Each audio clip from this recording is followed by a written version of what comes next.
Good morning, I'm Wendy Burke, and this is the CBC Morning Report for Monday, July 11th. In our top story, the Barbados Fire Service is reporting an overall decrease in fires for the first 6 months of this year.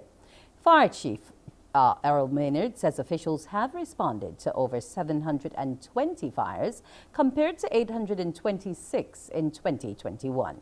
He made the disclosure during the Public Affairs Department's one-on-one program aired on CBC TV last night.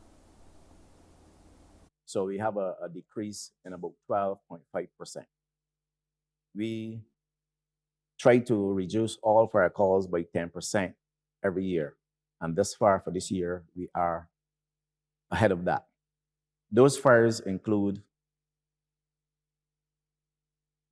private dwelling house, or what we call a house fire. And we have a decrease about 2 calls. So that's about 2 calls different. One is 33 and one is 35. We have grass fires. They have increased from 301 last year to 345 for this year. It was revealed by Mr. Maynard that investigations found some fires were accidental, deliberate, or caused through carelessness. In the case of the grass fires, some people are trying to clear a lot. They might have issues with rodents and vermin around their property, so they will try to burn it off. Then we have carelessness, and this comes with the house fires. A lot of the house fires, on investigation, we recognize that it's carelessness. Some persons might be cooking and they're tired and they fall asleep and the food will burn. Neighbor might smell something and they will call the fire service, not recognizing that the neighbor is at home. We've also had some where people will leave the stove on, apparently forget that they are cooking, and leave and go to work. While the fire service has responded to cases of arson, Mr. Maynard says it is not prevalent in Barbados. But we do have some. The fire service, essentially, though, is not the one really responsible for the arson investigation. That is in the remit of the Barbados Police Service. What the fire service, we will join with them to help investigate the cause. And then once the cause is established, then they will go on to determine whether or not it is arson or if it's accidental or otherwise. We have sent 2 officers to England to be trained in arson and fire cause determination. And we have arrangement with the Barbados Police Service, to have these officers work along with their forensic officers. Next up on the CBC Morning Report, we'll give you updates on the pandemic and the war in Ukraine.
52 males and 77 females make up the 121 people who tested positive for COVID-19 on Saturday.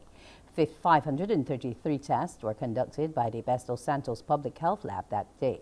The cases comprised 31 people under the age of 18, while there were 50 in isolation facilities and 1,784 in home isolation. The number of deaths from the viral illness remains at 478. Under the National Vaccination Program for COVID-19, the total number of people in Barbados with at least one dose is 162,705, while the fully vaccinated stands at 153,672. Dozens of Ukrainian emergency workers labored to pull people out of the rubble after a Russian rocket attack smashed into apartment buildings in eastern Ukraine, killing at least 15 people. More than 20 people were believed still trapped up to yesterday. Pre-dawn sky lit up as Russian rockets fall in Chasiv Yar, an apartment block torn apart. Rescue workers know the timing of the attack means most people would have been in bed, so they're moving debris by hand, tunnelling down, trying to find anyone still trapped in the building. What have we done to them? What have our people done to hurt them? There was darkness and then it all started. Locals could only look on, helpless, as the search continued for neighbours, friends, relatives. We ran to the basement. There were 3 hits. The first somewhere in the kitchen. The second, I don't even remember. There was lightning. We ran towards the second entrance and then straight into the basement. We sat there all night until this morning. The local governor says there may be many more people trapped in the rubble. Heavy lifting gear is on standby. Again, we have one more confirmation of war crimes by the Russian Federation. They are targeting civilians everywhere, towns, villages and cities. It doesn't matter if they are on the front line or somewhere else. The President's Chief of Staff called it another terrorist attack by a terrorist country, and he demanded governments act to declare Russia a state sponsor of terrorism. The Russians have repeatedly denied they target civilians. 2 US senators have pushed the idea of designating Russia a state sponsor of terrorism, and they believe they could get almost unanimous support for it in the US Senate. That would put Russia in the same category as North Korea, Iran and Syria, and a vote could follow in coming days. Time now to preview what's coming up on Morning Barbados. I say good morning to you, Pearson Bowie. Good morning to you, Wendy Burke. Good to see you yet again. You know, this time, Wendy, last week we were talking with Ambassador David Commichon to get an update on what will be happening in the soon-to-be started CARICOM Heads of Government. This week, we'll get a report on what happened in the recently concluded Caribbean Heads of Government. So look out for that coming up in our conversations on CARICOM. Also today, there are things happening at Springer Memorial. What? And what's it all about? We will tell you too when you join me at 6:30. But you may not know this one, Wendy. I'll quiz you right now. Do you know the song Sentimental Friend? Yes, you're my sentimental friend. I won't sing for the viewers. That might hurt a bit this morning. And I appreciate you not piercing your ears with that. But the lady, the voice behind Sentimental Friend, Long White Room, and so much more, we asked for her and she has agreed to be with us this morning. Indeed, you get to hear and meet Fern Trail. She now resides in Canada, so she'll be joining us this morning too. And you join me at 6:30 for Morning Barbados. That and a whole lot more straight ahead. Until then, Wendy, it's back to you. Well, I am really looking forward, Pearson, to those features coming up, especially to hear what Fern Trail has been up to. So we'll see you soon. We'll have more Morning Report next.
The Barbados Light and Power Company have been coming under fire for the amount of money paid out in dividends. This as the BLNP awaits the start of hearings to decide if their request for a rate increase is approved. It was revealed that the power company paid shareholders $25 million in 2021, which raised eyebrows about their financial status. Director of Customs Solutions at the BLNP, Kim Griffith Tang Hao, told CBC News the $25 million price tag must be taken into context. We're paying on a rate base of that's valued at close to $1 billion. That's all of the assets that the shareholder has invested in and that is in the ground. So their return of $25 million, it sounds like a lot of money, but it really isn't relative to the amount of investment that they have done. And the thing about a shareholder is that they have chosen to invest in Barbados, in this utility in Barbados. They could have taken their money and put it in Google stock or Microsoft or Facebook or anything else, but they've chosen to invest here. And so the expectation that anybody going into business invests and they don't get any return, I think that's a little unfair. The BLNP Customer Solutions Manager says it is not a case of the BLNP being greedy. One fuel delivery for us is $25 million. So we have a very capital intensive business, and we always talk in millions of dollars, and it sounds like, oh my goodness, Light and Power ripping off people. Oh, all this money we're taking from customers, millions. You could afford to pay out millions, but to do repairs on an engine is millions of dollars. To buy fuel to burn for customers is millions of dollars. So it's not that it's not that when we talk about these figures, 25 million, 46 million, is in the context of a rate base that is close to $1 billion. Chairman of the CARICOM Reparations Commission, Professor Sir Hilary Beckles, says the region has a serious task at hand in getting youth on board with the drive for reparatory justice. He suggests there's a belief young people won't be interested in the issue of reparations as those responsible resist and drag the process. Sir Hilary's comments came during the 2022 Barbados Museum and Historical Society's lecture series. But there are those who believe that all they have to do is to resist all of this, because the longer they resist, the more the younger people and the societies that are calling for reparations, the more they will become disillusioned. So that the younger generation will be less and less inclined to press for reparations if there is persistent resistance from the centers of imperial benefit. Sir Hilary says reparatory justice today is about development. Those who have been the beneficiaries of these crimes against humanity, slavery and colonization, they are now confronted with reparations demands at a much more sophisticated level. Because reparatory justice is now about development, it's about partnerships, it's about people coming together, those who were the victims and those who were the exploiters coming together to talk about ways in which to collaborate so that everyone goes forward. So reparations is now about development, it's about strategies of empowerment and how to build upon a negative legacy, how to build positively for the future. Prominent attorney and former parliamentarian Ezra Allen has died. The 78-year-old passed away yesterday evening just after 5 at the Queen Elizabeth Hospital. His career spanned more than 5 decades as he practiced criminal, constitutional, corporate and commercial law with special interest in international and offshore business law and trust. His keen interest in international and offshore business law led to his pioneering work in the field in the 1970s, and later the writing of the booklet, The Development of Barbados as an International Financial Center. Along with his legal work, Mr. Allen was a part-time lecturer at the University of the West Indies, Cave Hill Campus Law Faculty. Mr. Allen served as a parliamentarian, having been elected to the House of Assembly in 1976 as part of the Barbados Labour Party's Great Combination team led by Tom Adams. He defeated Philip Graves of the Democratic Labour Party to win the St. Michael Northwest seat between 1976 and 1981. He served as Deputy Speaker of the House of Assembly. Mr. Allen is survived by his wife, Tasia, and children Gail, Dawn, Alistair, and Nathan. Meanwhile, Minister of Home Affairs and Information, Wilfred Abrams, says Barbados has lost one of its most astute legal minds. He described the late Ezra Allen as a diligent student of the law, constitutional matters and politics, and a proud Combomerian. Mr. Abrams recollects one of Mr. Allen's most high-profile cases was his defense of train robber Ronald Biggs in the 1981 extradition proceedings. Minister Abrams has extended sincerest condolences to his family and friends. Protesters in Sri Lanka say they will continue occupying their president's home until both he and the Prime Minister actually resign. This comes after angry crowds stormed the presidential official residence and the home of the Prime Minister to protest against the country's economic crisis. On Sunday, relative calm returned to Sri Lanka. Protesters remained at the president's official residence, making use of facilities normally reserved for the country's elites. Sri Lanka's 22 million people have for months been suffering the worst economic crisis the nation has seen since independence in 1948. The summer heat worsening electricity blackouts, fuel, food and medical shortages, and years of political corruption. The greatest thing the people and the youth of this country has ever done is to chase this man away. He was expelled, chased away. He did not resign. As the protests swelled on Saturday, President Gotabaya Rajapaksa fled his overrun residence. His whereabouts are unknown. He is no longer the president of Sri Lanka. He has been expelled by the citizens of Sri Lanka. Therefore, this is a victorious moment.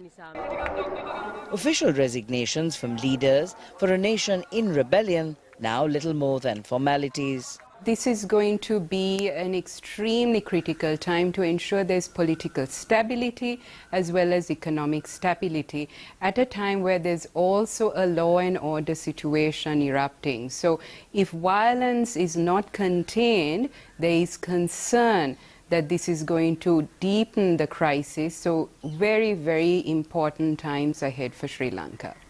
Overseas remittances and tourism are the main sources of revenue here. After bomb attacks on churches and hotels in 2019 and then the COVID-19 pandemic, both dried up. The recent political turmoil has been a long time coming and is likely to be an equally long time to recover from. But for millions of Sri Lankans, it's not clear yet whether the shortages will end and prices come down. Taking a look at sports now in Bangladesh. They've won their first match of the current tour of the West Indies, taking last evening's first ODI at Providence in Guyana by 6 wickets. In a match reduced to 41 overs due to a wet outfield at the start, the Windies were sent in to bat and made 149 for 9. Shamar Brooks top scored with 33, while Shariful Islam took 4 for 34. Bangladesh replied with 151 for 4 off 31.5 overs, with Mahmoodallah unbeaten on 41. He gets number 2.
Men's single tennis title at Wimbledon.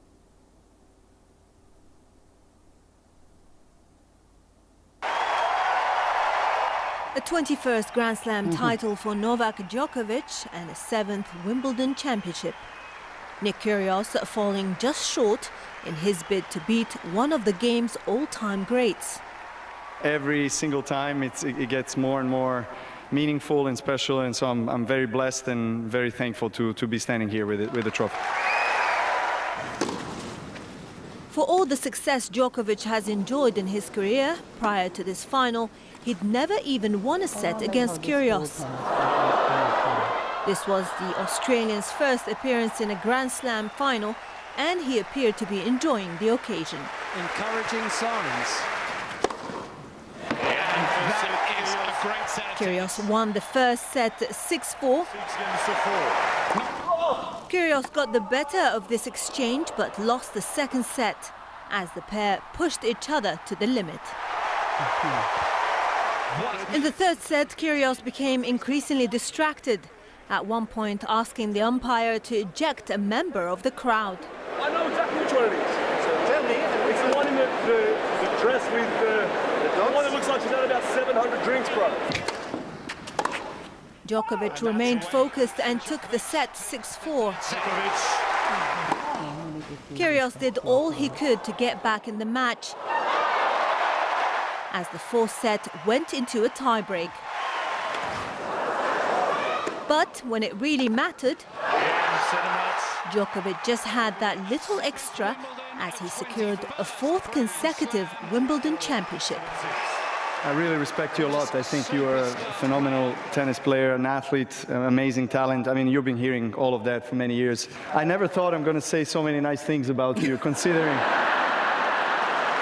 the relationship. Yeah, he's a bit of a god, I'm not going to lie. I thought I played well. But yeah, first of all, I just wanted to congratulate Novak and your team. Of course, you've won this championship, I don't even know how many times anymore. So, and then obviously to all the ball kids, umpires, you know, I know me and you and I have a very tough relationship at times, but I thought I'd thank you for putting up with it. And then the crowd, it's been an amazing couple of weeks for me personally. There it is. It says this win has moved Djokovic above Roger Federer on the all-time Grand Slam winners list. Only Rafael Nadal is still ahead of him. And it's time now to see exactly what our weather will be like during today.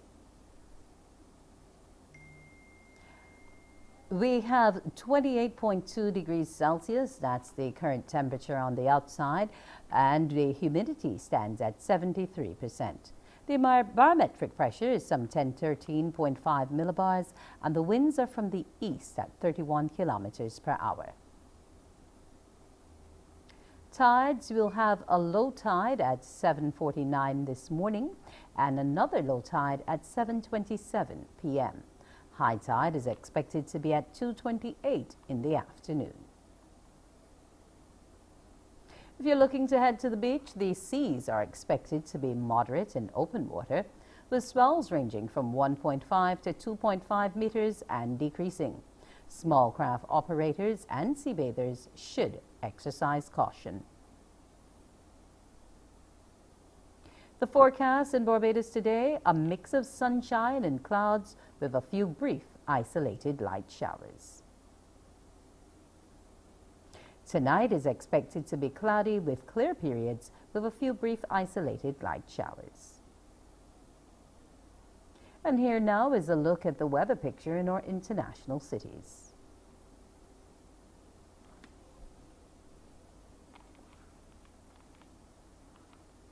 Well, that's it for this morning's Monday report. Our next newscast will be at noon, and it will be followed by The World at 1 on our radio network of stations 100.7 FM, 98 The One, and 94.7 FM. It's time now for you to enjoy Pearson Bowen and Morning Barbados.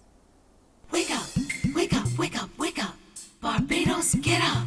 Good morning. Good morning, Barbados. Good morning. Good morning to you. Good morning. Morning, morning, morning. Good morning.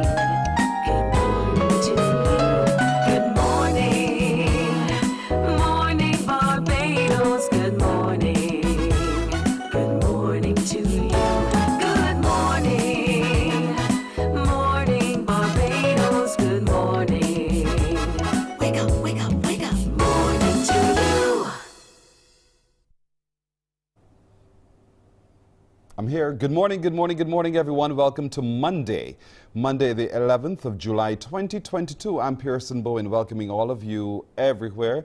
Thank you so much for staying with us on our YouTube and Facebook streams as well. And thank you, too, for liking our page on Facebook. Just got a note in from Joan Underwood. She says, don't let your emotions do your thinking. That is a powerful reminder to all of us today. Don't let your emotions do your thinking. So let's see if you can actually try that today, not to let your emotions overwhelm you enough to cause you to think in some odd ways. So don't let your emotions do your thinking. Now today, Monday, we'll be taking a look at why food safety is so important. We'll have a food technologist join us to talk a little bit more about that and some answers to some other questions I'll have for her as well. It's judging week for the pick of the crop competition. Yes, we are winding down towards the end of a crop over, and certainly the judges are out and about in the Calypso tents, and Stray Cats will face the judges on Thursday. The leader of Stray Cats will join us this morning to tell us what's in store as he puts his cast before the judges. So we'll talk to him about that and who's on the card, who will be standing for judgment. Also today, those things that are happening at Springer Memorial School tomorrow we'll tell you about. They seem to be on a very exciting journey there at the school on Government Hill. You will not want to miss what's on the cards. This morning too, in a long white room, after a long time, we get to meet Fern Trail. She will join us this morning as we've asked, and we are so excited to catch up on her journey. Also today, we'll be unscrambling, as per usual, a chance for you to have some fun with me. And together we will have a grand old Duke of York time, so look out for that a little later on as well. Let's get started now, however, by taking a look at CARICOM and the ongoing works of CARICOM and how they affect you and I as a simple citizen of CARICOM. In our conversations on CARICOM, we're very happy to be joined this morning by Barbados Ambassador to CARICOM, His Excellency David Commichon. Ambassador Commichon, good morning to you. Good morning, Pearson. Pleasure to be here. Good to see you. This time last week, we were sitting exactly in the same positions, and we were saying, it's coming up. These things will happen on the agenda. The agenda is now complete, and let's hear what happened. What do you say would be the report out of that just concluded CARICOM Heads of Government?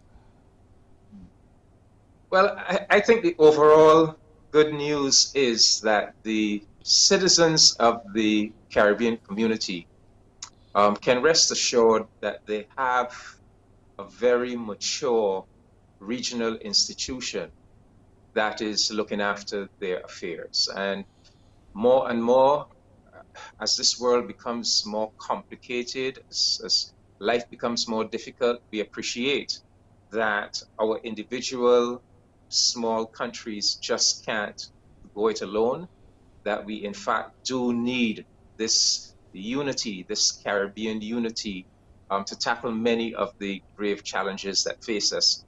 And we are seeing it. As we see it, especially when CARICOM holds a heads of government conference, because these heads of government, these prime ministers and presidents, these are serious people. And you can see it in the agenda that comes before the conference and the seriousness with which they tackle that agenda.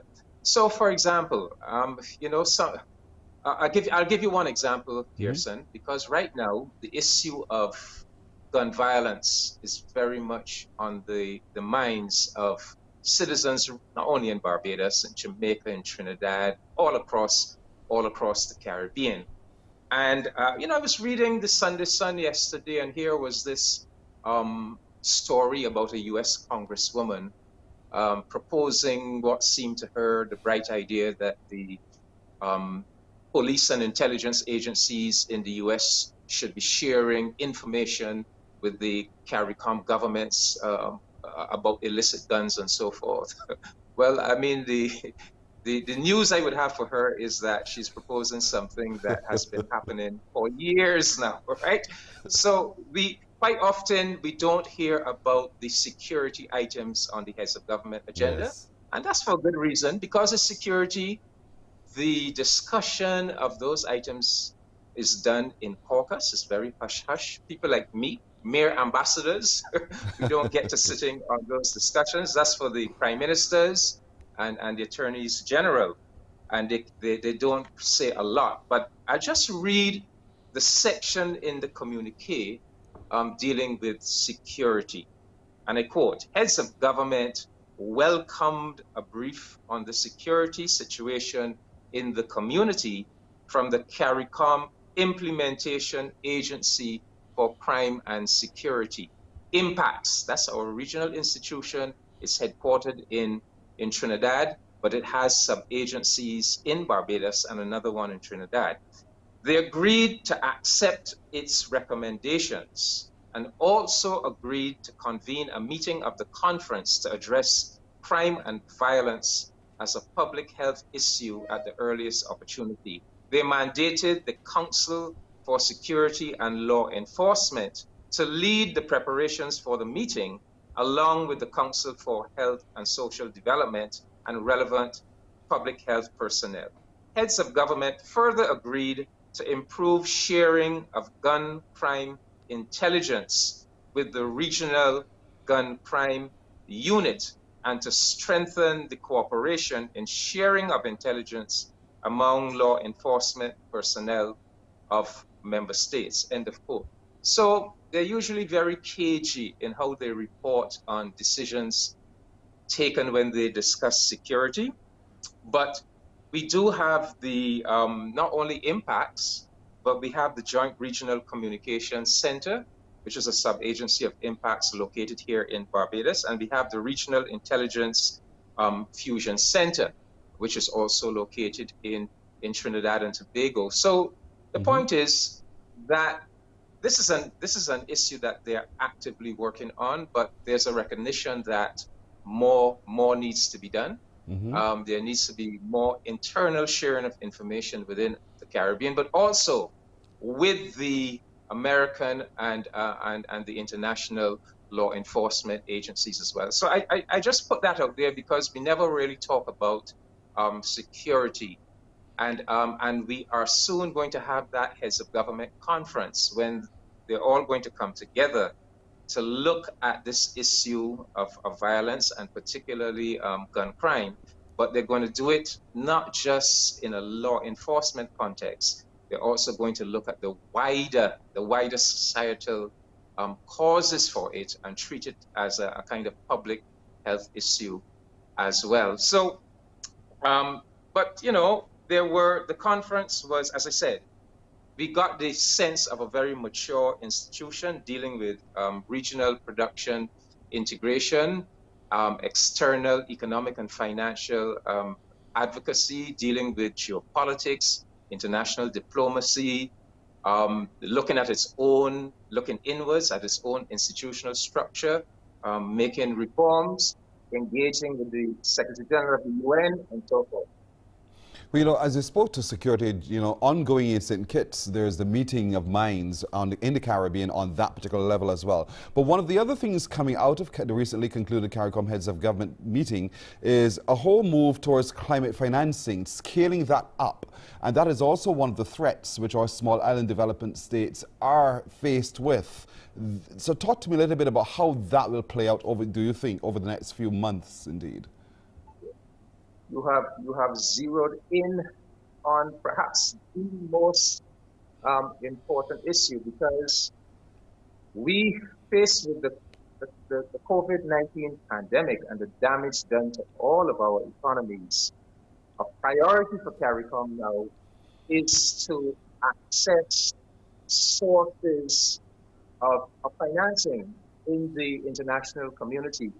And certainly one of the areas that is being focused on very seriously is climate change, and the acknowledgement that the industrial world has made that it is responsible and that it must provide financial resources to small island developing countries like Barbados. So yes, Pearson, there was a lot of discussion about that. We are pushing this concept of a multidimensional vulnerability index that will prioritize vulnerability to climate crises like hurricanes to unlock concessional and grant financing for the Caribbean. The CDB is working on something called, and let me get the correct phrase, it's the recovery duration adjuster as an index. How long would it take a small island like Barbados to adjust to a disaster like a hurricane? That should be a critical factor in determining the extent to which Barbados, for example, should have access to grant and concessional financing. So they have mandated, the heads of government mandated the regional institutions, that is the CDB, the Caribbean Community Climate Change Center, to come together and engage in very focused advocacy in getting our rightful share of those financial resources. The heads themselves and the governments, they have also resolved to fine-tune their message, to be speaking with one voice. And so there's going to be a very, very big push, both at the level of our governments, but also at the level of the regional institutions, so that we can get our fair share of the financial resources, and we can get rid of this measurement of GDP per capita that says, by that measurement, Barbados is a middle-income country and therefore should not get grant and concessional financing. We want to do away with that, and we want to say the primary indicator should be the vulnerability to climate-induced crises like hurricanes and sargassum and so forth. So very important, also very important, Pearson, that dovetails with that. Out of the recent Summit of the Americas, our heads of government met with President Biden. Out of that meeting, an agreement to set up 3 joint U.S. CARICOM committees dealing with access to finance, food security, and energy security. Prime Minister Motley, from the CARICOM side, is in charge of that, of having oversight of that access to finance committee. She has appointed Professor Avinash Prasad to be the co-chair of that committee, along with whoever the U.S. government selects. So serious business, Pearson. That has never happened before, and is a testament to how united and serious CARICOM went to that Summit of the Americas, determined not just to get old talk, but to get practical results. So yes, this is a very important part of the CARICOM agenda. Also, but we are not just looking to the outside world. We are also doing for self. We know about the agri-food agenda, and tremendous work being done there.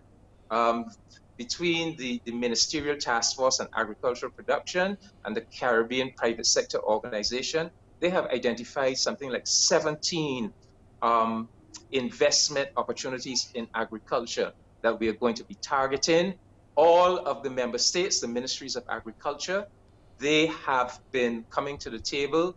They have, because if we are to reduce this food import bill by 25%, by a quarter, by 2025, it means all the member states are going to have to play a role. So, we can't go into all of the details now, but it's coming along beautifully. Yes. We also, for the first time, put in place a lead head of government to deal with industrial policy. Yes. The president of Suriname, and they're going to follow the model, the agriculture model. So they're setting up a ministerial task force. And a beautiful innovation that task force will not just be, ministers of industry and chief executive officers of governmental bodies, but they're reaching out to institutions within the region that really should be involved and have a say. So as I said, what comes through is this is a serious and mature organization, not perfect, still work to be done. We still need to do better in reaching out to the Caribbean people and properly engaging, properly communicating with the Caribbean people so that we have a really people-centered and rooted integrated organization. But we are on our way. We are making progress. Speaking of being on our way, speaking of being people-centered, the clarion call across the region is for inter-regional travel. And LIAT, well, interregional travel itself in its broader context was also on the table. And what declarations came out of this meeting about that interregional travel? Again, the seriousness of CARICOM. You know, Prime Minister Motley has been engaged on trying to get a fast ferry system in place. So maritime transportation, not only for people, but also for agricultural produce and other goods. Her efforts were interrupted by the COVID-19 situation and, you know, no travel and so forth. But the good news is she has been making progress. So we have two very serious proposals before CARICOM coming out of with investors coming out of the Middle East, two from the United Arab Emirates and one specifically from Abu Dhabi. And so the UAE people were there at the conference. We haven't made the final decision as to what investors we're going forward with, but this proposal now is far advanced. You know, it was speculative before. Now we can say it is going to happen. In fact, they're setting up a working group that is going to have oversight of advertising of this project.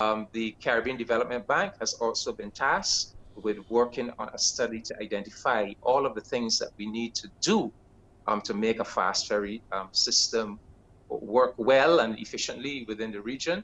So that's the maritime side. In terms of air transportation, well, they have come to a realization now that travel has started back in the region that we are really missing the services that LIAT used to provide, that the air transportation system leaves a lot to be desired now. And so they have decided to bite the bullet, that we simply have to get back to that level, whether it is to try to revamp what is left of LIAT or to put in place some totally new replacement airline. But they decided at this conference, look, we have to bite the bullet. This has to be done. But, you know, that's going to take a little time as well. Yes, but they're grappling with all of the relevant issues are being grappled with, I can assure you. Good progress on Haiti, good decisions. They have confirmed that based on the security guarantees of the present administration of Haiti, a team at the highest political level, so you're talking really heads of government, will be going to Haiti to engage with all of the actors there. They have accepted that we must have an initiative towards Haiti that is outside of the normal parameters. And yes, and you know, so virtually every issue that was on the agenda, some serious progress has really been made. But there was so much on the agenda, and it will probably take us separate conversations on CARICOM to deal with the separate issues. I'm trying to give an overview, but there's really so much to unpack, and in fact, we might have to do that in subsequent weeks to just look at some of the individual areas and the decisions that were made. You're so right on that. You know, time is always against us, because there was also the discussion about how we collaborate with our African brothers in the call for reparations. So there's a whole lot more still to talk about, Ambassador Comishon, but time is against us. Yes, so that conversation on CARICOM has to continue. Ambassador David Comishon, as usual, thank you so much for really bringing it crystal clear to all of us what's been happening in CARICOM, the movement forward, and the benefits that redound to individuals within the region. So we see ourselves as members of CARICOM benefiting from engagement in the activities of CARICOM. Thank you so much again. It's my pleasure as always, Pearson. Thank you. As always. You're very welcome. We'll take a break right here on Morning Barbados, and we're coming back with more in just a moment. Morning, morning, morning. Good morning. Good morning to you.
Morning, morning. Good morning. Good morning to you. We're fast approaching 9 minutes now to 7 o'clock this morning. Remember, don't let your emotions do your thinking. Thanks, Joan. Now, our next guest teaches mathematics. She's actually the acting head of the mathematics department at the Springer Memorial School. But we're not doing equations right now. We're actually talking culture. Ione Mitchell, good morning to you. Good morning, Pearson, and a very good morning from the family of the Spring Memorial School. Thank you so much. And from our family to yours as well, a very good morning indeed. Culture, culture, culture. Gabby said that before, and so we're saying it today as well. Because we're in the season of emancipation, there's some big things happening at the Springer Memorial School. Can you give us an idea as to what's happening and when it is happening? Yes, tomorrow we'll be having our cultural extravaganza, and this was inspired for two reasons. One, we have the emancipation season upon us, and also the National Cultural Foundation invited us to be a part of the costume band, the production of a costume band. And we were really excited about that because we've done it before and we were just itching to do it again. This extravaganza will be held tomorrow, the 12th of July, at the school. So tomorrow, the 12th of July, tomorrow, Tuesday at the school, and it happens to be in the last week of school, so it's good. Everybody can relax and unwind. What's happening then tomorrow? Could you break it down, what we can expect tomorrow at the Springer Memorial School? Okay, we begin with the formal opening ceremony, and we will have presentations from Mr. Winston Alexander. He is associated with the Spiritual Baptist Church, and that is one of the indigenous churches of Barbados. And we are hoping that he will provide some kind of connection to our African heritage. We will also have a presentation from Dr. Chantel Monroe-Knight. She is a past student and the Minister of Culture in the Prime Minister's office. And another past student, the Reverend Gillian Crawford, she will deliver blessings upon our school.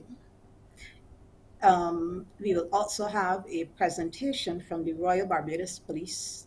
Let me say that again, the Barbados Police Service Band. Yes, we have to get it right.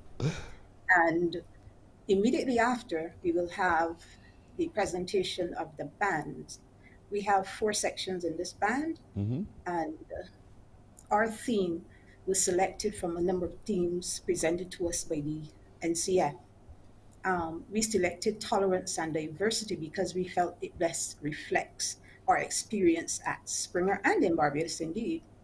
And it also ties in closely with our official school theme, which is reimagining, embracing resilience. And we felt close to the theme tolerance and diversity because within our school population, we have a number of ethnicities. So we wanted to showcase this along with the idea that the COVID-19 pandemic was challenging and we had to rethink, reimagine the way we teach, the way we learn in order to be able to navigate it successfully. So tolerance and diversity is the theme of your band. I'm curious now as to how you put the band together. Who was the designer? What was the student involvement in getting the band together? Okay. The third-year students, they were instrumental in producing some excellent designs that would have inspired the designs that we used for the bands. These designs were brought to life by our leader, Miss Alicia Moore. She is in the needlework department. Also, Miss Marcia Atwell. She is the head of the General Studies department. And also another past student, Crystal Ann Miller. She's also a needlework teacher. So our designs were placed on paper by this team of teachers, but as I said, inspired by the third-year students. We have quite an interesting production team going on. The students, of course, would be involved in activities such as sewing, we're gluing the various appliques onto the costumes, braiding, attaching beads. We also have teachers being involved from throughout the school. It's not just that you're saying they need to work, our art teachers there. We have teachers from the mathematics department, from the general studies department. We have former teachers, past students assisting, so it's quite a large production team. We know that there are limitations on the student involvement because of the COVID-19 pandemic, so we've had to step up and really help, but we are grateful for the assistance from the students. They're always eager. And I must also mention that the NCF is also providing technical support. We have Mr. Neil Stanley. He's a designer and wire bender, and he's been excellent. And also we have Mr. Charles Miller. He's also a wire bender, and they have been there with us constantly up to yesterday. We were at school, and Mr. Miller and Mr. Neil Stanley, they were there with us. So it's an experience. I could well imagine the excitement of the students in anticipation of tomorrow. They can't wait to just unleash their energy about the crop over season tomorrow and to just bring to life the costumes that they've been designing. Folks, we're talking about Springer Memorial School tomorrow, July the 12th, at the school. Now, there's only so much space on the school compound. Is this Kadooment, mini Kadooment, only for the Springer Memorial family, or are the general public also invited to come who can to be a part of it? We have a few specially invited guests. I am sure some parents will find their way onto the compound, but as you can appreciate, we are still operating within the confine of COVID, so we can't have a large-scale gathering. But we have quite a roomy auditorium, and the parade will take place around the auditorium, so they will have their moment of glory. The costumes, we have 4 sections which reflect the culture that's within our school population. We have European.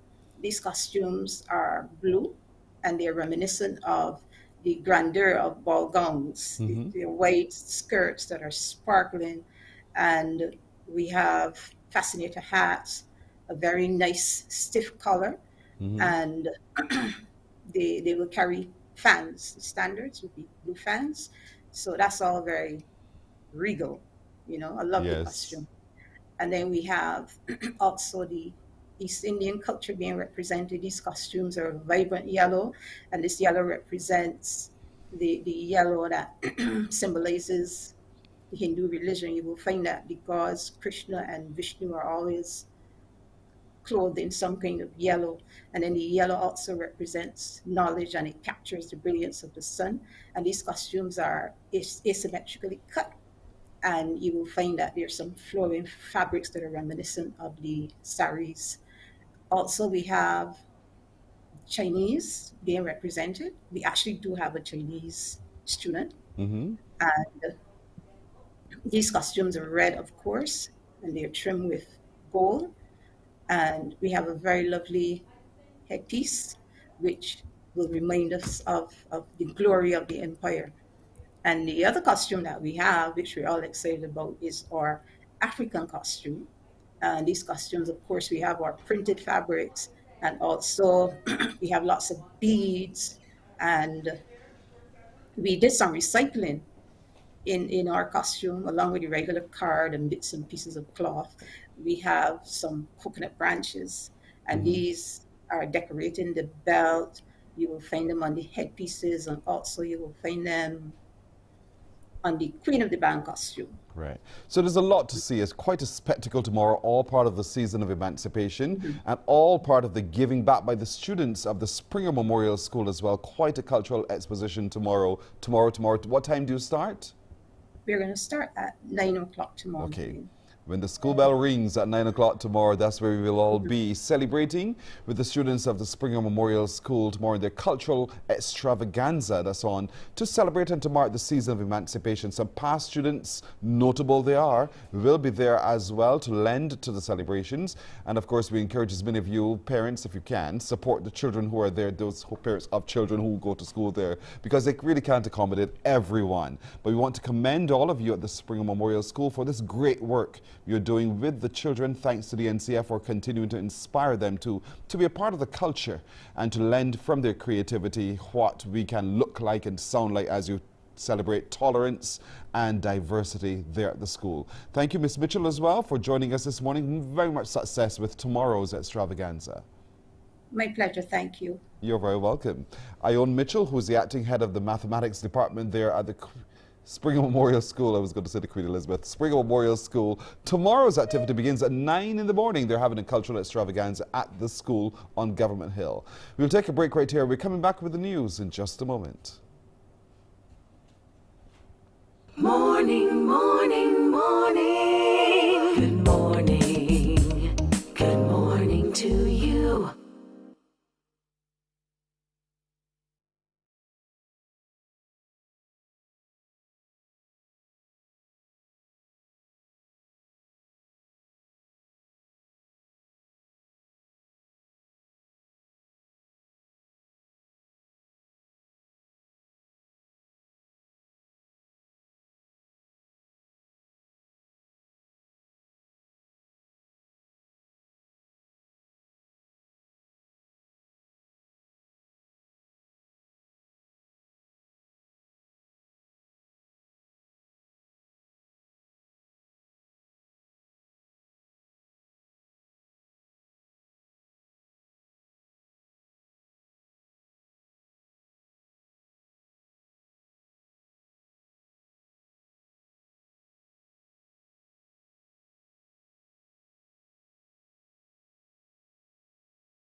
Morning, morning, morning. Good morning. Good morning to you. We are 3 minutes now after 7 o'clock. Let's say once again good morning to my sentimental friend over there, Wendy Burke. Yes, my sentimental friend, and let's hope I don't bring tears to your eyes or those of our viewers this morning. To take a look at our news this morning, the Barbados Fire Service is reporting an overall decrease in the number of fires for the first 6 months of this year. Chief Fire Officer Errol Maynard says officials have responded to 720 compared to 826 last year. He made the disclosure during the Public Affairs Department's one-on-one program aired last evening. So we have a decrease in about 12.5%. We try to reduce all fire calls by 10% every year. And thus far for this year, we are ahead of that. Those fires include private dwelling house, or what we call the house fire. And we have a decrease about 2 calls. So that's about 2 calls different. One is 33 and one is 35. We have grass fires. They have increased from 301 last year to 345 for this year.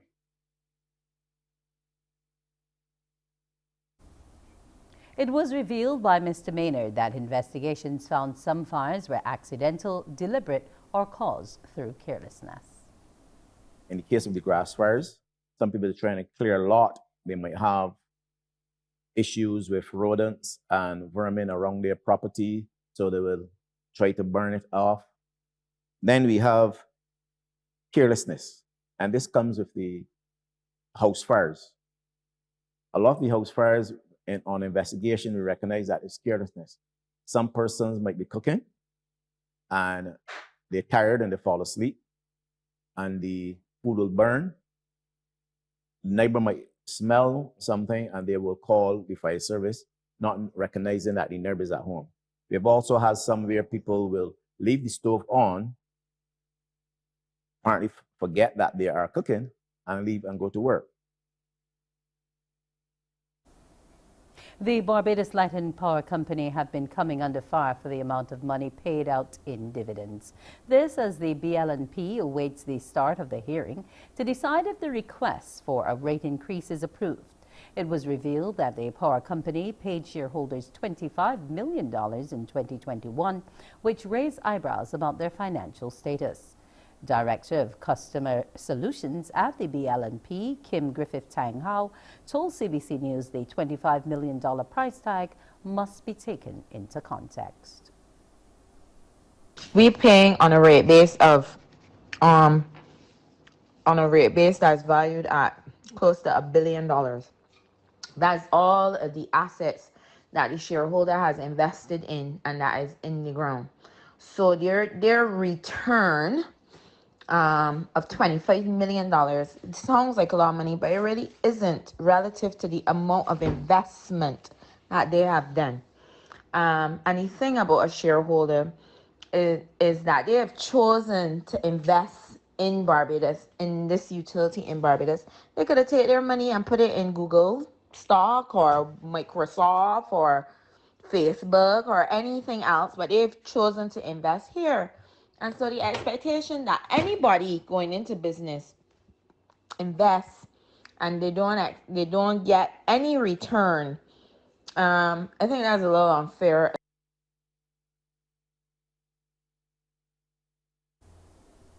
Chairman of the CARICOM Reparations Commission, Professor Sir Hilary Beckles, says the region has a serious task at hand in getting young people on board with the drive for reparatory justice. He suggests there's a belief young people won't be interested in the issue of reparations as those responsible resist and drag the process. Sir Hilary's comments came during the 2022 Barbados Museum and Historical Society's lecture series. But there are those who believe that all they have to do is to resist all of this. Because the longer they resist, the more the younger people and the societies that are calling for reparations, the more they will become disillusioned.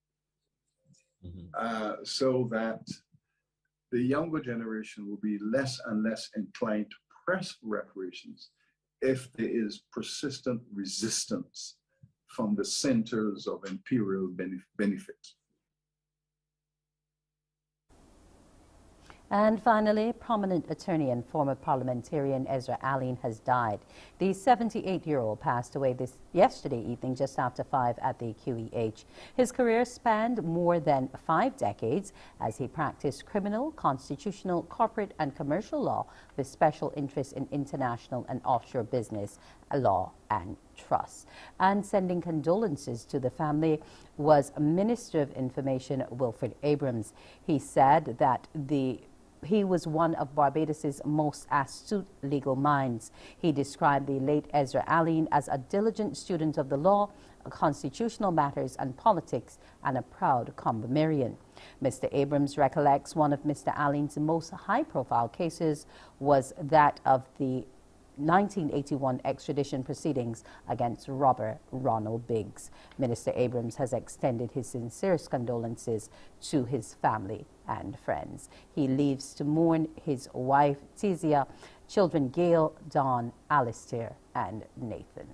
And that's it for news this morning. It's back over to Pearson and Mornin Barbados, and I hope he continues to be my sentimental friend. Of course, any minute of every day. Thank you so much, Wendy Burke, indeed.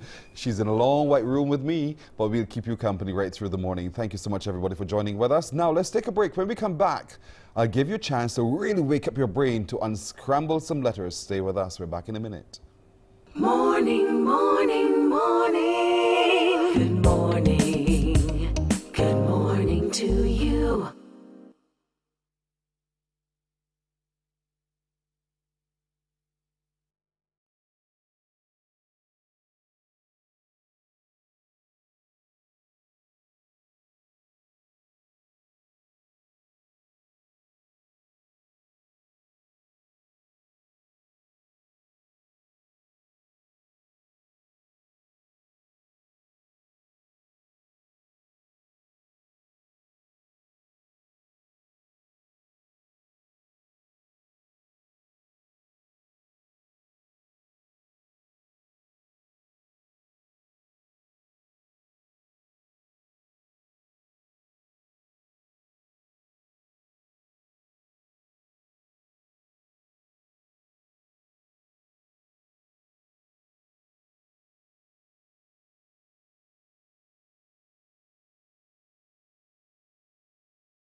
morning. Good morning. Good morning to you. Tis 11 minutes after 7 o'clock, yellow old English. Tis 11 minutes after 7. Time for you now to unscramble some letters with me. But you know what you have to do, right? You have to give me a call on 228-5562 or 228-5563. Those are the numbers to call if you can figure out the letters, and if you can put them in order, and if you can tell me the word or words they make. So time to unscramble the letters. Shall we go with the first scrambled letter? Pure nonsense in front of me, just as the lady said. Bunch of junk. Look at those letters. What do you think we can make if we put those letters in order? Unscramble those letters for me and tell me the word you think they make. 228-5562 or 228-5563. It does not matter your age. You can call me. I'll be happy to hear from you. So 228-5562 or 228-5563. What word do you think we can make when you unscramble those letters on your screen? Don't dilly-dally, give me a call. 228-5562 or 228-5563. I know it looks weird, doesn't it? It looks absolutely weird, but it actually makes a word. Do you know what word that is? Good morning to you. Hello. Hi, good morning. Hi, good morning. How are you? A bit under the weather, but I'll be good. Oh, I'm so sorry to hear that. I hope you come above the weather soon. What's your first name and where are you watching us from? Janelle, and I'm a Say it again for me. Janelle. Janelle, and what parish are you watching from, Janelle? St. Philip. St. Philip. Janelle is from St. Philip. All right, Janelle, this hoarseness that you have a little bit, this is sinuses, dust in the atmosphere. What is it? Do you know? No, I think it's some sort of virus that's going well. Not the COVID virus, but a virus that's going. You said that fast enough. That's all right. And I'm sure you're taking something for it, right, Janelle? Of course, of course. Really? What are you taking for it, Janelle? I have cinema. What is it? That one. You take it. Okay. So you don't have any bush tea or anything? No. You're frightened, Janelle. That's what's wrong with you. You're frightened. That's all right. So, Janelle, let me not stress out your throat this morning. What word do you think we can make with these letters? Extravaganza. Why would you say that, Janelle? By the time I saw it, that's the first word that came to me. Seriously?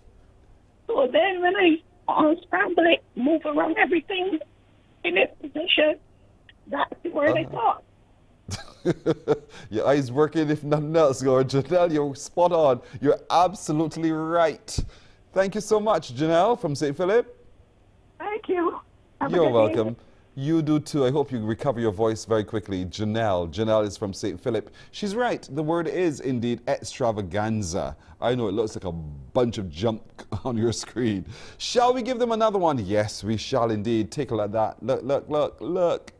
What word do you think we can make from these letters? What word do you think we can form when we unscramble these letters? 228-5562 or 228-5563. Figure it out. You give me a call. 228-5562 or 228-5563. Letters on your screen, they do not form a word yet because they're all scrambled, but what word can you make from them? Good morning. Hello. Good morning, sir. I know it was the man who was going to be calling. How are you doing? Yes, sir. Not too bad. I'm calling from St. Michael. You know the drill. What's your first name? Henderson. Hello, Henderson. How are you doing today? I'm not doing badly, thanks. And you are. Oh, that's good. Right. But what? Good. Okay, you're doing well. And as am I, indeed. So, Henderson, you up early, man? Yes, yes. I always watch you on Mondays. On Mondays? What happened to Tuesdays, Wednesdays, Thursdays, Fridays? I'm in the garden. On Tuesdays, Wednesdays, Thursdays, and Fridays? Yes, I go early on those mornings. But I like to hear about CARICOM. That's what I chat. Oh, you like the conversations on CARICOM. Fair enough. Oh, yeah. And excellent ambassador. What kind of gardening do you do? Both. Well, I don't understand. Flowers and a bit of vegetables. Okay. So you go into your garden to tend to your flowers. What flowers do you have? Oh, a wide range. Wait, Like? wait. Yeah. Orchids. Sorry about the noise. I have orchids and I have palms and some roses as well. Oh, you don't have any hibiscus? No, hibiscus is difficult. What's so difficult about the hibiscus? It grows too quickly. So it Too requires fast for a you. lot of maintenance, you see. You don't have the time with that, in other words. No, it takes up a lot of space to do hibiscus. Oh, okay. I am And working now on green peas for Christmas. you're planning ahead. Yeah, Smart man, yeah, smart yeah, man. All right, Henderson. So what word do you think we can make with these letters? It looks like extravaganza. Henderson, you in St. Michael for truth? Yes, I am. Henderson, you are so far behind time. And that's incorrect. And well, not the word on my screen, because Henderson, you're using a different service that keeps you well behind what we're doing. Did you know that? You never knew that, did you? No, I never knew that. The time in Barbados right now is 17 minutes after 7. You're going to hear me say a different time on the service you're using. That means that you're always getting everything late. That's what it boils out to, Henderson. You see I'm the sorry difference about now? that because I'm watching a Flow TV. Don't tell me. I know. Don't tell me. I didn't say the words, and I get you good. I moved away from the television so it doesn't annoy my communication. That is okay. That's okay. That's okay. But the service you're using slows you down. Yeah, it's about But 2 anyhow, minutes. so do you see now a different word on your screen? Let me have a look. Quick, Look, take a look. Take a look. It's, Yeah. Ah, See, it's a yeah, different there's one? a different word there. Yeah, No, you know, I changed that word ever since. Oh, no. It takes a while for me to... I'm Do you sorry think you about know that. this word? No, I don't. I don't. All right. I Thanks will for trying, try though, again Henderson. That's okay. Thank you very much. And try calling NCTV. Our customer care desk opens at 8. 228-5562 or 228-5563. Can you figure this one? Can anybody be on time to figure this one out? Good morning. Hello. Good morning. Hi, how are you? I'm fine. Good. What's your first name and what parish are you watching us from? Good Michael. My name is Winifred. Hello, Winifred. That's a lovely old girl name, girl. Love it. So, yeah, I know. It's sweet, isn't it? The word? No, Winnie. Winnie. What's the word on your screen? What's the word on your screen? Botanical. Yeah, Winnie. You're absolutely right. You could spell, girl. You could spell. Well done, Winifred, okay? Thank you. You're welcome. Thank you for playing with us as well. So we had extravaganza and we've had botanical, and you guys have been fantastic as always. You know how we're going to do this, right? Tomorrow. There's another word to scramble up your head. We'll take a break right here. We're coming back with more in just a moment. Morning, morning, morning. Good morning. Good morning to you.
Morning, morning, morning. Good morning.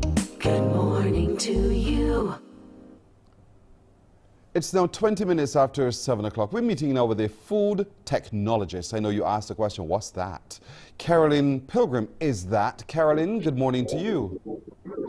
Hi, good morning, Pearson, and thanks for having me. You're Good very morning, welcome. Barbados. Thank you too. Now, what is a food technologist? Describe what you do. Well, a food technologist is interested, in my case, especially with food safety. So the degree that I did involved food microbiology, food analysis, food chemistry, EU and UK food law, food processing, so all the aspects of the food preparation industry and food manufacturing industry. And having done all of that, do you want to eat? You know, doesn't it scare you about what you consume? Oh gosh, yes, sometimes, yeah, it does. You know, you have to be very, very careful. You have to be very, very observant. You know, you can't take it for granted. You know, sometimes when you know too much, it can really put you off a lot of things. So here you are now with all of this knowledge in your head. And so you have to... I can imagine you examine every little thing about the preparation, the presentation, the consumption. So, but nonetheless, you still enjoy food, don't you? Oh, yes, of course, definitely. All right, good. So, but because you, with all of that, you think it's important that we pay attention to food safety. Why do you think it's so important? Well, first of all, from a very layman perspective, we all eat food, and therefore we should be concerned with how safe the food is. The WHO reports that there are about 600 million cases of foodborne illness every year and about 420,000 deaths. And a lot of these are preventable, and they also say that it's very underestimated because a lot of foodborne illnesses are underreported. So it's preventable, it causes a significant burden on populations, and we can do better.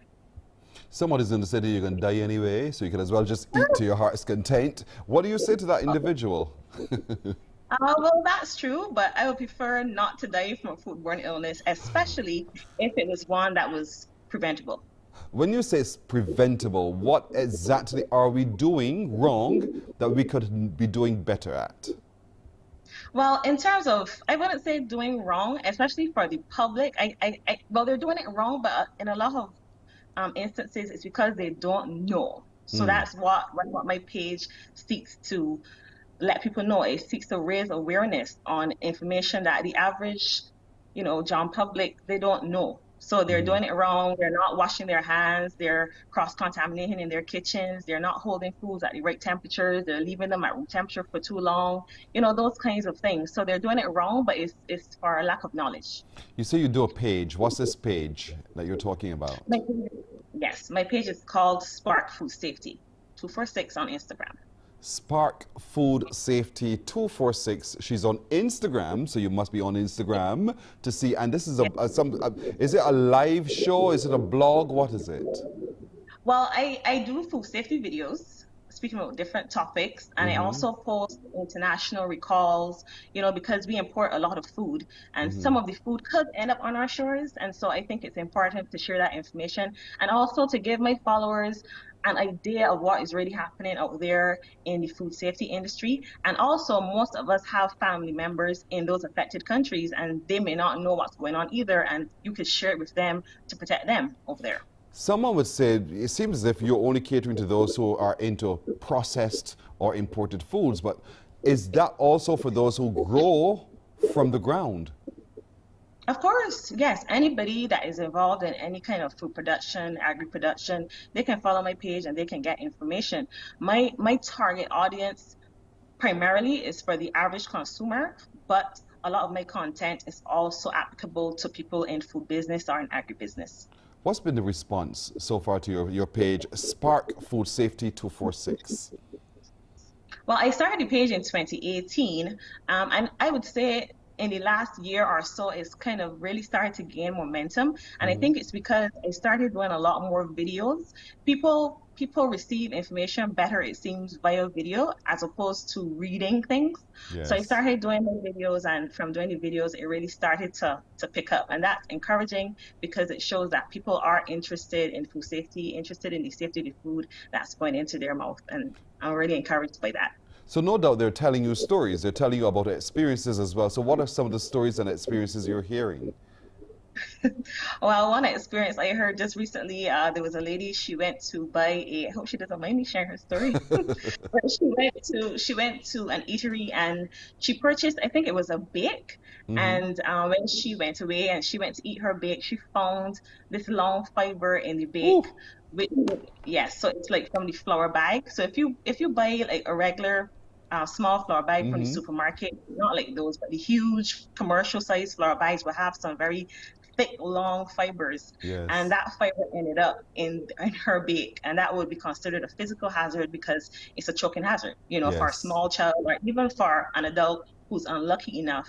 And she called the establishment and she told them what happened. And they were like, oh, don't worry, you know, it came off and we didn't know where it went. And they still sprayed big. And she ended up with a boot that contained the fiber. Oh my gosh, well, a strand of the crocus bag found its way in her bake. What a thing, what a thing. But you know, oftentimes though, when it comes to food preparation, you talked a lot about how we handle ourselves in the kitchen. And you know, you got the time to be remembering to wipe down, clean, wash, wipe down, clean, wash. You just do. You just chop, cut, season and go. But you're saying we need to be careful of even doing that. Yeah, we need to be careful. And it's something that if you practice it enough, it will become like second nature. It will become like second nature. So if you're preparing, you separate your raw and your cooked foods. If you're preparing things like raw poultry or eggs, you know, when you're finished with those, you make sure you clean everything down so that you don't cross-contaminate when you come to prepare the other food. And wash your hands. Wash your hands. Wash your hands. Wasting water, wasting water, wasting water. I can hear a mother say that to a child. You're wasting my water, turn off the pipe. But that's all right because it's important. Safety is important. Food safety is important. And so the cleanliness of the preparer and the prepared spaces as well is also vital.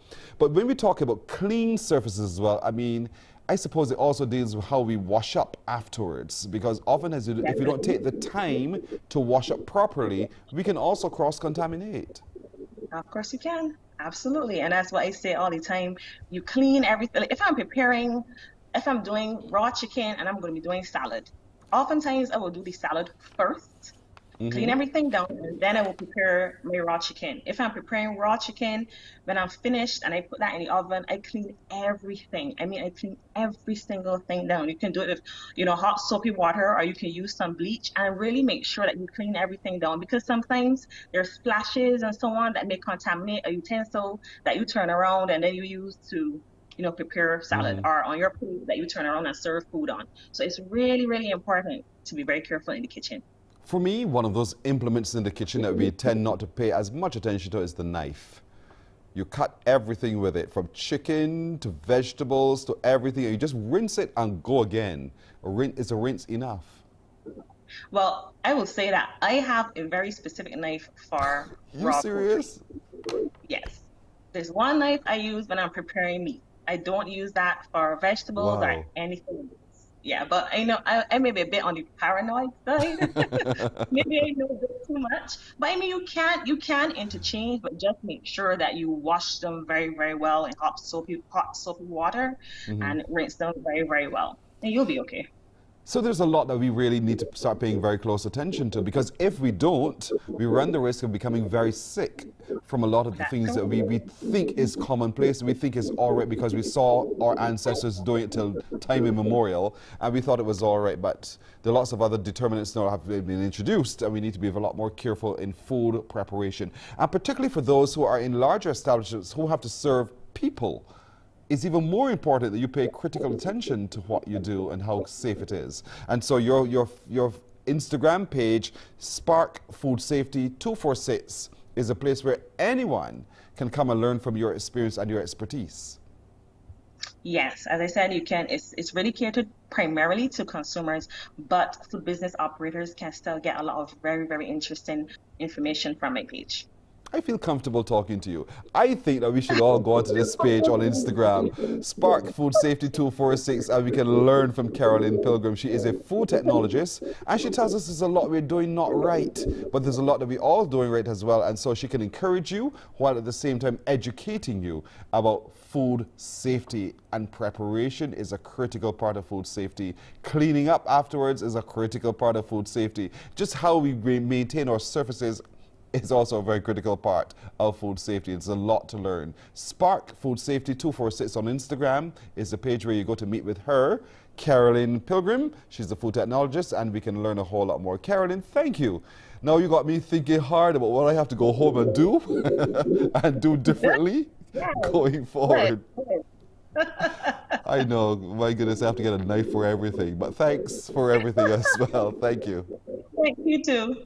You're very welcome indeed. Very welcome. See, it's those simple things we take for granted that we're saying today, stop taking them for granted. Let's pay even more critical attention to what we do and what we need to do right. Spark Food Safety 246 on Instagram is where you can go to learn more and engage more with Caroline Pilgrim, a food technologist. We're taking a break right here, and then our guest of honor will join us. Stay with us. Morning, morning, morning. Good morning. Good morning to you.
Morning, morning, morning. Good morning. Good morning to you. It is 27 and a half minutes now to go to 8 o'clock. It is the moment of the lifetime for this little black boy sitting in this chair to meet the voice, the person behind the voice of Sentimental Friend in a long white room, a lighter shade of pale. Ladies and gentlemen, you hear that? You hear that? Moving close together, but they're all alone in the corner. There's a boy I once knew who broke me in two. So won't you please play a song, a sentimental song for my sentimental friend over there. Stop. Look, she's right there, Fern Trail. Good morning to you. Good morning. And you still sound like the record. I heard you singing just now. Wow. Thank you. You're very welcome. It is our immense pleasure to meet you this morning. You know, I have never met you before, and I've always been curious about the person behind that voice, that song. You know, to this day, it is still a favorite of many Barbadians. Thank you. Thank you. You're very welcome. So how have you been? Glad to have them. I've been good. Keeping it alive. You know, everyone is wondering, so where in the world is Fern Trail? Where are you? I'm in Canada, in St. Catharines. It's just a little town in St. Catharines. Been here since '72. Haven't been anywhere else. Do you still sing? Oh, in the shower quite frequently, yeah, but no, I have no durays or anything like that to look forward to. I last performed in Barbados in 2003 and didn't seem to hear anybody calling for me, so I guess you know, the young people come in and they get picked because. Well, maybe this morning alone we can spur someone to have Fern Trail back on the stage here in Barbados. What a beautiful pack of songs you have, and what a beautiful voice you have. Now, you would have sung with the Fantastics. So, do you remember the name Joey Harper? I'm telling you. It's been over 50 years since I have not been in Barbados or been in touch with anybody. And I am telling you, if you don't use it, you lose it. So I don't remember people by name. I'm pretty good with faces. Okay. But names, I have a hard time with it. Here's your brother. Here's your brother. I feel the same way. I have that same problem as well. I I recognize your I've face. always been. Yes, Thank you, yes. sorry. Because he says Yes. he used to, when he was alive, he would have told me so many wonderful stories about you, how you guys met, how you got into singing, and the beautiful voice that you've had. Have you ever stopped for just a moment to pause and think, I do have a talent, I do have a cherished gem? Have you ever done that? I've always loved singing. From before I could even walk, I loved singing. Just my mother would sew, and I would sit in the rocker and rock and sing and listen to the radio, because she always listened to the radio and she sang a lot. And yes, I'm very thankful to have this talent, and it's a waste to see it go to waste. Yes. But I don't know what to say. You know, we feel the same way too. It'll be a shame to have it go to waste. Your name, we call you Fern Trail. Your name is Fern Anderson. Where did the trail part come from? The Trail is my real name. My Trail. initial name. Yes, my name is Fern Trail. I'm born with that name, but I married, and this is my married name. But That's my late interesting. husband passed away, and I never bothered to change my name back, and it's a formality, you know. Yes, yes. Maybe someday I Well, will. Of the songs you've sung, and there's so many you've done so well, and there's so many we still play to this day on radio in Barbados, which one do you think has been your favorite? I like In the Long White Room. Oh, That's yeah. my favorite. Yeah. Yeah. I never liked the recording of My Sentimental Friend. I Really? don't know. Yeah, I was very disappointed in it, and never liked it. But everybody seemed to like it, so it's not me to please, it's me to please them. What was it about the recording of Sentimental Friend you didn't like? It sounded like, you know, when you wind up a toy and it starts going, yeah, to me. It sounds like it's really slow, and my voice sounds so much deeper. And it just, then finally it reaches the tempo, Yes. and then it goes. I just never liked at the beginning of it. The Long White Room, I had no qualms about it whatsoever. But that's only me. That's the first I've heard that story, honestly, and you make me laugh and chuckle simply because sometimes I do too. When I sit and hear myself, I begin to critique myself and think, oh my gosh, Percy, you could have sounded it a whole lot differently. But here it is, you know, for one of our absolute favorites, Sentimental Friend, one would never have thought that you would have felt that way, but nonetheless, even if you felt that way, we feel differently. We hear a beautiful song sung by a beautiful voice, words that connect with every single human experience. And so we've been singing that song lustily everywhere we go. So you've settled in Canada. You've been there now for a little while. And do you ever get a chance, do you miss Barbados at all? Oh, I miss it so much. I miss everything about it, and I miss my people. And food, yes, the sea bathing. We have the best beaches in the world for me, and yeah, the whole place is such a beautiful place, and yes, I now haven't been back since 2003, and I would love to get back, but. We would love to. We would love. That's 19 years ago. We would love to have you back here. So somebody somewhere, Fern Trail, wants to come and perform for all of us, indeed. So what music do you listen to now, Fern? I mean, it's been a while. You don't get a chance often enough to listen to yourself. So what other music do you enjoy? Oh, I love all kinds of music. Believe it or not, I am into music some people don't even like, but I have a very vast repertoire when it comes to music. I love my ballads and rock and roll and calypso and reggae and whatever one you got, I like listening to. But you know, Yes. I can only sing that much. Some people aren't really meant to be Calypsonians, I guess. I don't know. I've never really tried it. Liki Bacha. Banganaya, sorry. That was the closest we got to me singing anything Yes. that sounds like Calypso, but it Understood. didn't come out too bad. It was pretty good, Indeed. I'd say. Let's reminisce just for just a moment. The Fantastics. Talk to me a little bit about working with them and the places you've been, the things you've done.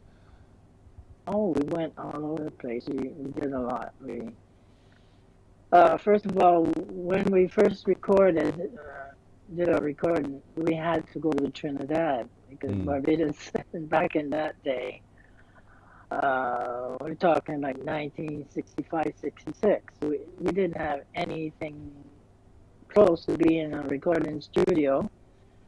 And so we went to Trinidad and we did our records over there and did some performances in different places and met a lot of great people. And after that, we went to St. Vincent, Montserrat. Oh my gosh, this is so going back so many years. Oh my God, I've been here since 1972, so yes, it's quite a long time, and I'm not that young anymore, and the old brain is not exactly at top service, but it's hanging in there. Yes. do you miss that though? Do you miss the opportunity to perform consistently and to be out there just sharing your talent? Yes, I miss it very, very much. Yes. I hear it in your voice. I hear it. I hear it indeed. And so on the Canadian scene though, because we were showing some pictures earlier, you know, of your being out and about with other musicians and just doing Fern. Tell me a little bit about the experience in Canada and the opportunities you've had also to just mesmerize people with your talent. Well, when I first came to Canada, it was to join a group called, we named ourselves Libra. And we traveled on the road for quite a while. Oh gosh, I don't remember where we went, but quite a few places in Canada that we performed at. And that ended after a few misunderstandings, I guess, if you call it. And I went on to later getting married and having children, and I put my whole life on hold and concentrated on running a home and having children, and that I just completely got out of the limelight and nobody seen or heard of me. But then I finally, after the kids grew up, and I started thinking about getting back in. It was kind of late, because if you don't show your face or your talents, nobody knows who you are or what you're doing anymore. They completely forget about you. So I got in with a band called Natural Gas. And we went around for a while, and it kind of went there. Some people had to get jobs. It's not easy being a musician, really. You know, you. It's not like having a job. You go in and you're guaranteed a pay every day. Yes. It is rough. It is a rough life. It's not as nice as it looks. But you know, it is very good when you are up on the stage and participating with the people, and you know, there's no feeling like it. None. And there's no feeling for us like meeting you and hearing your songs every time. There's none that can compare. Literally, you know, to pull a line from one of your songs, indeed. And so, how is it though, as this little young girl, all slim and sleek, and she's up there with these men performing called the Fantastics? You know, there were people in a particular generation at that time who would think, who does she think she is? Did you have that experience? I've never really cared what people think about me. It's up to them because people will think about you whatever the way they want to think about you, whether it's killing you or it's not. Yes. Everybody has their opinion. Yes. So I just carry on with myself, and I'm still that way today. It's, if I have to worry about what people say or think about me, I would just take a gun and put it to my head, Yes. because Yes. people can really hurt you Not without to even worry at all. realizing it. So here you are. Look at if you can look at your screen as well. There's a picture there of you and the other members of the Fantastics, I believe. And those faces, are they still around? Are you still able to contact with anybody who is around at all? Well, we only have James, Lloyd, and Harold. Ronnie, unfortunately, passed away about 5 years ago. And, things haven't been the same anymore. It's sad we had to lose him so early in his life. But that's how life goes. That's how life goes, Never indeed. guaranteed to know when it's time to take that big airplane to the sky. So we are. That's an interesting way to look at it, indeed. The big airplane to the sky. I call it the permanent vacation. Get to come back. Fern, this is such a signal moment for all of us here in Barbados. We've wondered where you were. We'd wondered what had become of you. What does she still look like? And you're still looking fantastic, Fern. And you're still sounding great. We are so appreciative of all you've done for the musical landscape of this island in producing some brilliant songs that still mean so much to all of us today. And I hope that makes you feel absolutely special, because for us, you truly are one of our musical gems of our lifetime, indeed. And so for a generation who don't know you, I'm sure right now they're going to go and find these songs that we've been talking about. Sentimental Friends, In a Long White Room, and so much more by Fern Trail and the Fantastics, indeed. Fern, thank you for accepting our invitation to meet you this morning. I'm Pearson. It's my pleasure meeting you for the very first time. And I wish you the very best indeed. And I hope you come home soon to your own show, to do your own music in your own way. Thank you. Thank you very much. Nice to meet you, Pearson. Likewise. Thank you so much. I hope to be home one day. Yeah. Indeed. Magnificent Monday to you as well. Thank you so much for joining us. Thank you very much. You're welcome. You're welcome. We've just had the time of your lives. We're going to take a break right here. Fern Trail was with us this morning. Now you know the Trail was her maiden name. Didn't know that. I thought it was one of a stage name, but it's actually Fern Trail. She's now Fern Anderson. She lives in Canada, but she's still anxious to perform if we could just give her the opportunity right here. We'll take a break right here. When we come back, we'll meet the Stray Cats. Morning, morning, morning. Good morning. Good morning to you.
morning, morning, morning. Good morning.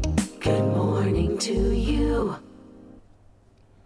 We're now 9 minutes to go to the hour of 8 o'clock. I happen to be in the right place at the right time to hear some stories and stories and stories indeed. Jerry Roberts is the manager of the Stray Cats Calypso tent. He joins me now. Jerry, good morning to you. Good morning, Pearson. It's nice to be here. Good to have you indeed. Now, you were just telling me something very quickly. Let's catch up on this. Tell them what you told me just now. Yeah, and the first band I played with, it was a band I played with Fern Trail. And this was 1972. We were traveling on the road on a bus, and there were 4 of us in the band. And she said she was into horoscope. She said, well, what sign are you? I said, Libra. She asked the other guy, all of us were Libras.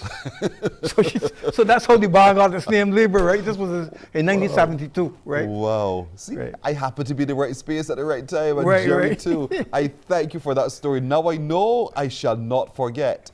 But Jerry, this is judging week. And certainly, you know, the Stray Cats are out. We've been hearing some great reviews I read in the newspapers, you know, the excellence that's in the tent. Let's talk a little bit about who's in the tent and how it's been going for the season so far. Yeah, the tent has been very big, because don't forget, in 1994 we started as a one-man band, right? Yes. And a lot of people still think that Stray Cats is a one-man band. I had a band now for about 18 years, right? And the good thing about Stray Cats is that we joined up with the Experienced Tent, and the Experienced Tent is an experienced tent, and they have quality people in that. Yes. Like Sammy Jane, she went to the finals. We got Apache, right? And these people are putting out great songs, right? Yes. And one of the reasons you got to come to the tent, you should hear my song. I have a song called My Father's House. Yes. And My Father's House is the BLP headquarters in Robert Street. That's what we're singing about. All the history that passed through that house. Okay. So you got to come and hear about that there. A history lesson indeed. My father's house. My father's house. I grew up there. I got a picture of me, in case people think I tell them, like, I got a picture of me standing up in that house when I was 9 years old. Wow. In 1950 something. Okay. Right. So there's a lot of history that we'll get from the tent. There are lots of excellence we'll get from the tent as well. Some experienced singers and performers and calypsonians as well. I know that Ayana John has also been associated with your tent. Ayana isn't with the tent this year, but she's working behind the scene. Right. She wrote a song. She wrote a song for one of our calypsonians, a girl called Aniana. Yes. No, Aniana is one of my oldest calypsonians. She's been with me since forever. 2002. So Ayana wrote this song for her. And Ayana is dressing her, telling her how to dress, fixing her hair, right? And things like that, and teaching her how to move on stage. So Ayana is a big part of this calypso thing. Yes. Right. I've said that deliberately because you've got some really great musicians and people behind you who, so Stray Cats is not a tent for anybody to sneeze at. I mean, literally the cat sneeze, get it? Right. But, you know, certainly it's a great reason for us to be at Stray Cats Calypso tent. Where are you performing over the season? We're performing we are at the museum. Okay. All 3 shows at the museum. We are at the Korean for years and years, but Yes. we decided to go down to the museum just for a little change, right? Right. And a little ease on my legs, because what happened is the crane got stairs that I got to lift everything up and down the stairs. Right? At my age, though, I can't do that no more. Yes, right? yes. So the museum, that's why we're at the museum, because we just walking, and we want to remember the elderly people that come and hear the Stray Cats at the crane. They don't got to go up no stairs. Right. Just walk right in, right? And they'll direct you. It's in the theater at the back? In the theater at the back, yeah. Great. It's a wonderful open space, ladies and gentlemen. Right. It's a great theater as well. So that's where your home base is for the season, at the Wall Theater at the museum. That's where they are at the Garrison, the Barbados Museum. Now, Thursday night, Judgment Night. Let's talk about that. Yeah, Thursday night, we have I think we have 8 calypsonians. We have Apache, I think he was a semi-finalist for 4 or 5 times. Yes. Sammy Jane was a finalist, semi-finalist. The Doctor, he was a semi-finalist a couple of times too. And then you have GQ, he's getting encore after encore. He's very talented. And we also have an international star. I don't know if you ever heard of Hollaback. A lot of people know. Yes, of course. Hollaback started with Stray Cats, right? And Hollaback came and told me he's one of the people that said, man, Jerry, anything you want me, you give me a start, and I appreciate that there. Nice. And also we have Aishaka, who's the MC, who also started with Stray Cats when he was a junior. Yeah, okay. His name was Dennis the Menace in those days, right? And we have a band, a fantastic band called Tisset. Yes. I don't think, a young band, I don't think nobody in the band, I think they just, one body just went to 30, I think. They're all young people. Right. Because I was in the band, right? I was in the band playing bass, so they kicked me out because I'm too old.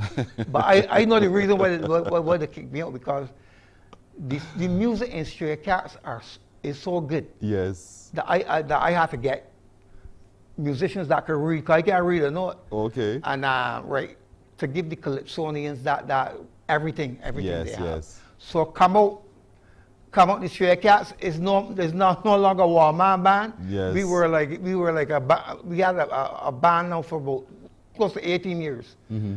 Right? So here it is now, Thursday night. What time does the show start?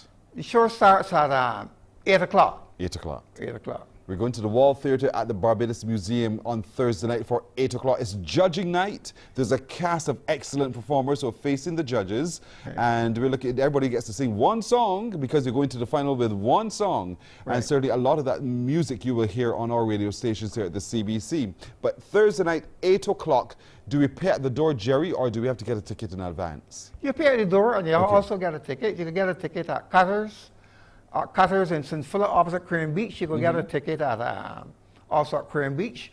Or you could call me, look in the book for Jerry Roberts, 423-5422. Right? Right. Look in the book for Jerry Roberts. And you'll find the big Borcat will be there for sure. Right. And you know, it's Thursday night, folks. Thursday night, we're going to the Barbados Museum for the excellence of Stray Cats. 28 years, is that 28 here? In their 28th there, and they're pulling out all the stops. Great performers as well. Apache, Sammy Jane, Hollaback. All of them make also the cast of the Stray Cats Calypso tent. They're facing the judges this Thursday night at 8 o'clock, and we'd love to see as many of you as possible to come fill the amphitheater there to be a part of that big, big night indeed. Jerry, I want to wish you all the best. By the way, how much does it cost? It's $40 at the door. Right. And, right. So come and support us, because we need your support. Right. Yes, indeed so. So $40 is what's going to cost. Jerry, where are you? That's me in the middle there with the big afro. Look at the big board cat. 1972. Look at that. You miss that hair, Jerry? Do you miss it? Pardon? Do you miss that hair? Not really. I put on a hat now, right? Yeah, but those were the days. I had a good life. I had a really good life playing music all over Canada with people like Fern Trail and stuff like that. Though. So now I'm in Barbados, concentrating on the Stray Cats Calypso thing. Yes, That's my life now. Right? Fair enough. So come on and support us, people. Well done, Jerry. Thank you so much for joining us this morning. Folks, it's Thursday night. Okay, thank you. 8 o'clock. The Barbados Museum is where you're going to be. $40 you can pay at the door and enjoy the music of the Stray Cats Calypso tent as they face the judges. We shall take a break right here. We're coming back to wrap it up in just a moment.